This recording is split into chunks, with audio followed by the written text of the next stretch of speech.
In this video, we will show you how to reset Epson L15180 printer using resetter or adjustment programs. Before you download and use this resetter or adjustment programs, we suggest you to disable for a while your antivirus, include Windows real-time protection, and the tamper protection if you are using Windows 10 or Windows 11. After you disable for a while your antivirus, then you can download this resetter, the link on comments. After you download the resetter file, you can extract the file by right-clicking on the file and select Extract All and click Extract button. After that, open the resetter folder here and run the adjustment program file. But for the first time use, you need a password that you can see on this password.txt file. After that, you can run the adjustment program.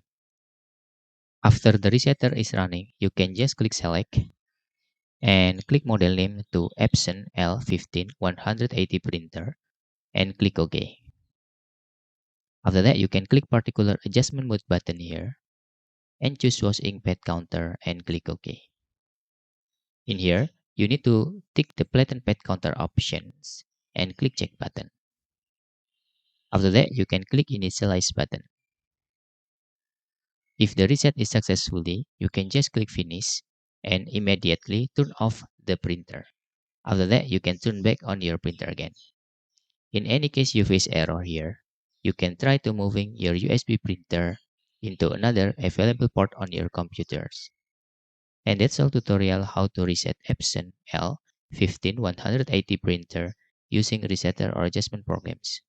If you have any questions, you can fill in the forms comment below. Thanks for watching and hope this video helpful for you.